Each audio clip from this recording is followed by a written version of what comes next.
Assalamualaikum warahmatullahi wabarakatuh. Apa khabar semua? Okey. Saya Cikgu Mardiana Piti Mahbub. Saya akan mengajar kamu sains tingkatan 4. Sepanjang PDPR yang akan berlangsung pada musim PKP. Okey. Apa khabar semua? Dah makan? Dah sarapan? Okey. Kalau sudah, kita akan mulakan dengan bab 1, iaitu langkah keselamatan di dalam makmal. Okey, yang pertama sekali, apa yang kita akan belajar dalam tajuk ini? Okey. Yang pertama sekali, sebelum kamu masuk ke dalam makmal, sekarang pun awak tak boleh nak masuk dalam makmal. Okey? Jadi, perkara pertama yang perlu kamu tahu ialah apakah peralatan perlindungan diri yang perlu kamu tahu dan perlu kamu pakai di dalam makmal sebagai langkah-langkah keselamatan. Mungkin sekarang ini kamu tak dapat melihat dengan mata kamu sendiri sebab kamu masih belum boleh masuk ke dalam makmal. Tetapi di sini saya akan perkenalkan pada kamu semua apakah yang ada di dalam makmal sebagai peralatan perlindungan diri kamu. Yang pertama, kalau kamu lihat, kita ada gambar-gambar di sini di depan kamu ni. Yang pertama sekali iaitu sarung tangan, goggle, baju keselamatan dan juga topeng muka. Ataupun sekarang ni kamu popular dengan nama mask. Silap-silap dengar emas, kan? Tapi sebenarnya mask ataupun topeng muka.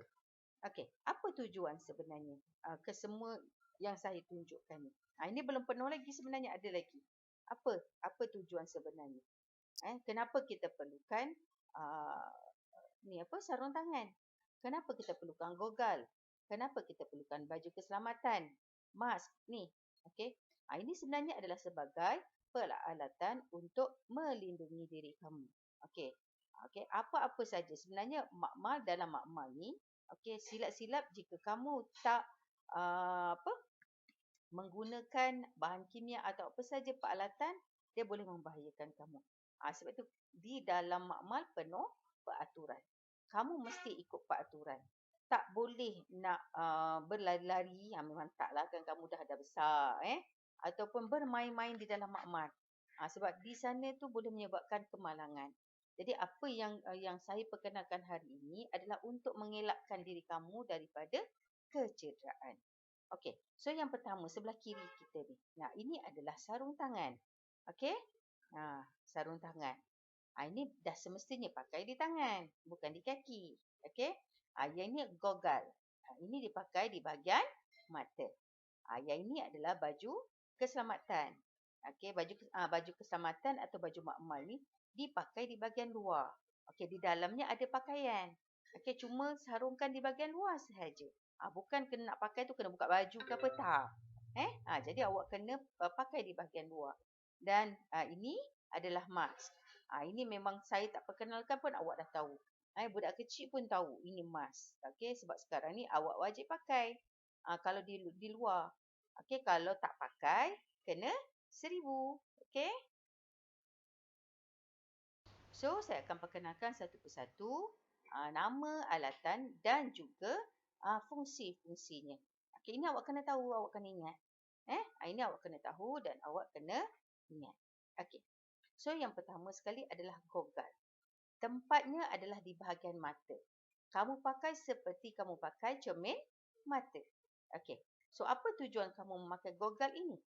Dia adalah untuk melindungi bahagian mata. So, kita pakai semasa membuat eksperimen supaya bahagian mata ni tak kena bahan-bahan kimia yang berbahaya. Seperti asid, bromin, amonia dan juga logam-logam reaktif. Jadi bila awak buat eksperimen menggunakan bahan-bahan ini, goggle mesti dipakai. Baik, kemudian yang kedua adalah topeng muka ataupun mask. Dia adalah untuk, kenapa kita pakai mask? Dia adalah bertujuan untuk melindungi hidung dan juga mulut kamu. Tapi kalau kita lihat sekarang ramai yang melindungi dagu menggunakan bas. Memang salah lah. Sebab itu kena saman kalau tak pakai dengan cara yang betul. Sebab sekarang kita tahu kita kena wajib pakai mask melindungi diri kita daripada virus corona. Kan? Tapi kalau di dalam makmal, kita pakai mask ni adalah untuk melindungi hidung dan mulut kita daripada terhidu bahan-bahan kimia yang berbau sengit. Okey, ada bahan-bahan kimia bila kita gunakan dia akan mengeluarkan satu bau. Okey, bila awak sedut dia boleh menyebabkan awak rasa pening, mabuk ataupun sebagainya. Okey? Dan juga bahan-bahan kimia yang mudah meruap. Apa yang dimaksudkan dengan mudah meruap? So, maksudnya bahan kimia ini mudah untuk bertukar daripada cecair kepada gas. Itu yang kita namakan sebagai meruap. Bila kita buka je penutup botol tu, awak akan nampak seolah macam wap ataupun asap yang keluar daripada botol tersebut. Okey? Baik, kemudian sarung tangan. Okey, sarung tangan ni diperbuat daripada getah. Okey, tujuan dia adalah untuk melindungi daripada bahan-bahan kimia yang berbahaya. Jadi kalau eksperimen yang tidak melibatkan bahan kimia, tak perlulah kamu memakai sarung tangan ini. Okey, jadi kalau awak buat eksperimen yang melibatkan bahan-bahan kimia, perlu awak memakai sarung tangan ini. Okey? Boleh? Saya teruskan. Baju makmal kalau awak lihat ke sini. Kenapa dia ambil bahagian bawah saja? Dia nak menunjukkan bahawa baju makmal ni ataupun kot ni sebenarnya adalah panjang.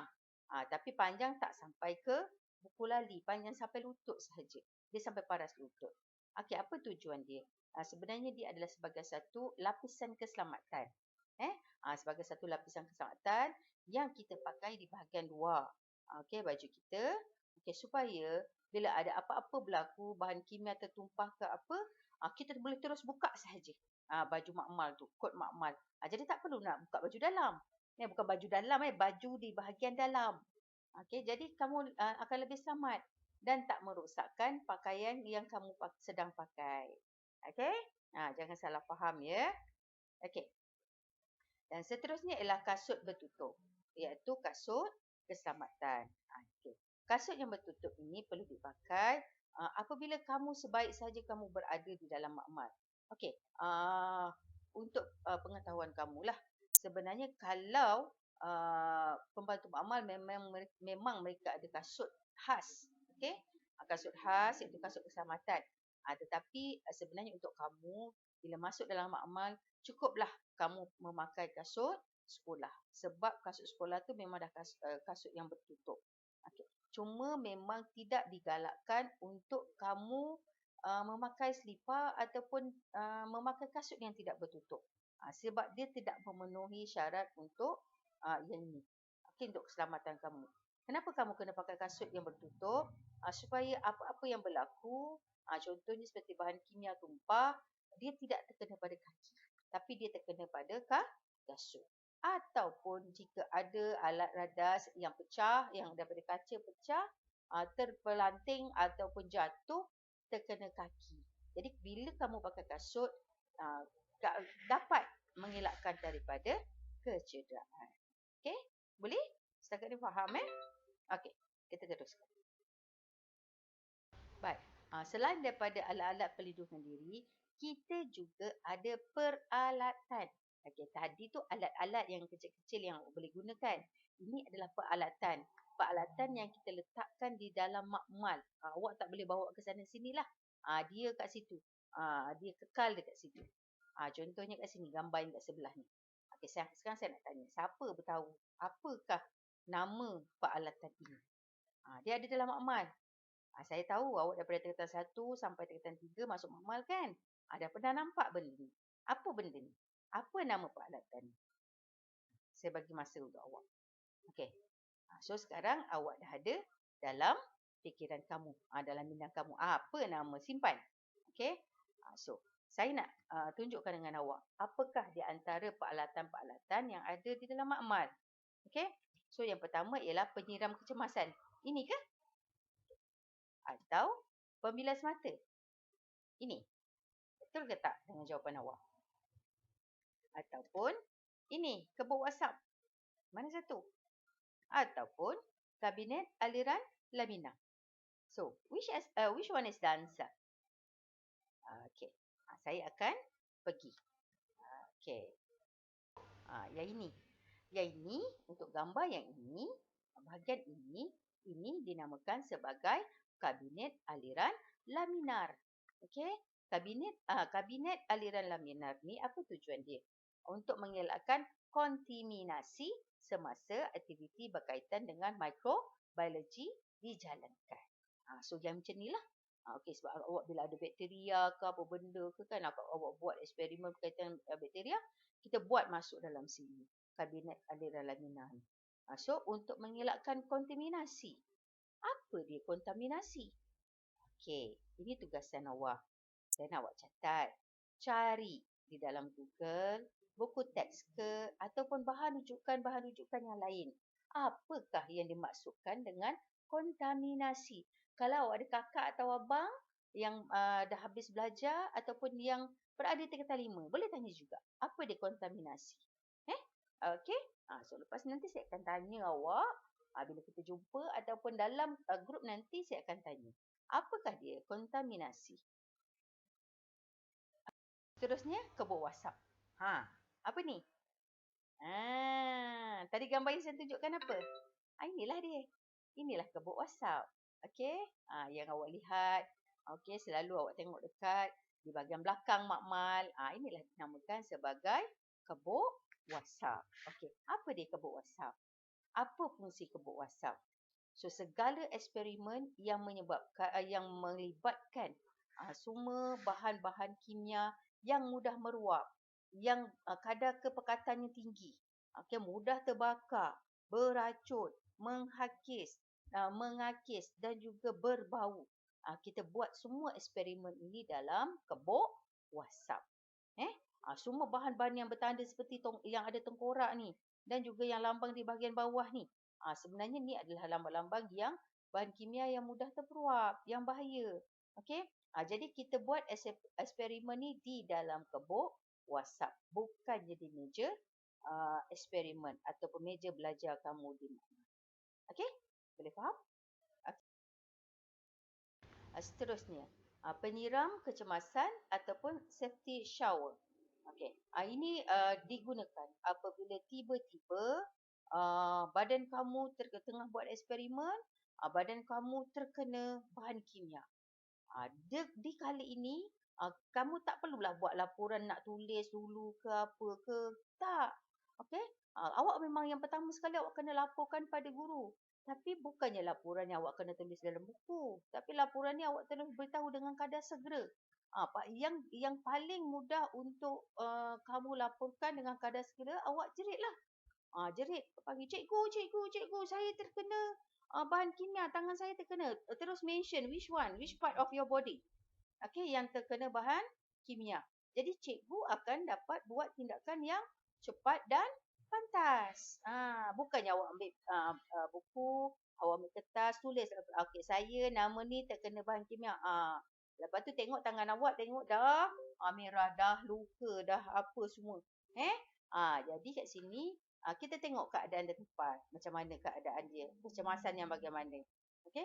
So ini yang bahagian atas ni, macam shower ni, ini adalah untuk mengalirkan air kepada bahagian badan kamu yang terkena bahan kimia. Okey, di bawah ni ada takungan. So aliran air tu akan terus pergi ke bahagian sisa. Bukan pada aliran yang biasa. Jadi sebab itu perlunya, kenapa awak tak basuh di sinki, tapi dibasuh ke bahagian ini. Sebab ini dialirkan ke tempat yang tidak sama tempat longkang kamu. Okey. Kemudian pembilas mata. Yang ni yang digambar ni adalah pembilas mata. Okey. Ini juga berlaku jika ini memang dengan kadar segeralah, jika bahan kimia atau apa-apa sahaja yang tidak sepatutnya terkena dalam mata kamu. Terus laporkan pada cikgu. Cikgu, mata saya terkena bahan kimia. Cikgu, mata saya kena asid. Cikgu. Cepat. Okey? Nanti cikgu akan datang kepada kamu. Okey? Dengan kadar segera. Okey? Setakat ni kamu faham? Okey? Saya ada sediakan modul untuk awak. Okey. Sebenarnya modul ini diedarkan bersama dengan buku teks kamu dan juga pembelian buku. Jadi saya harapkan, saya nak kamu uh, dapat dapat gunakan modul untuk jawab.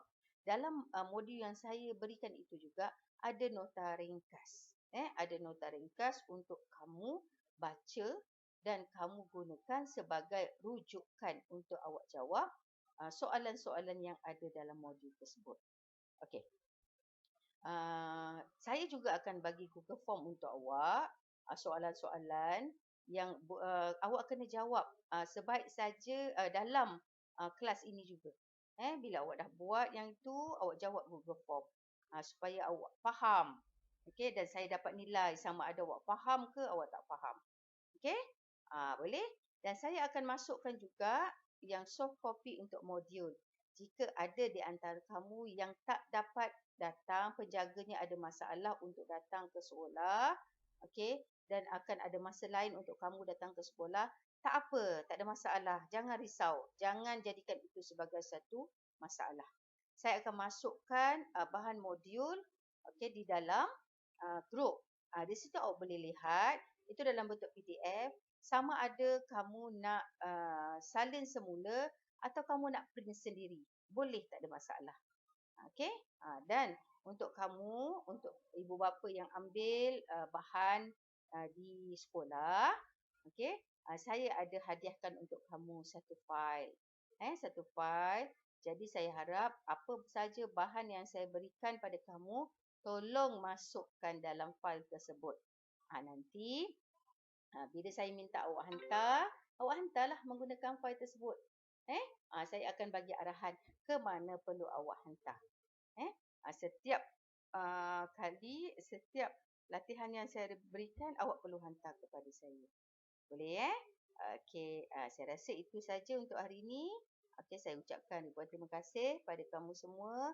Harap dapat kamu jawab soalan modul, okey, dan kamu faham.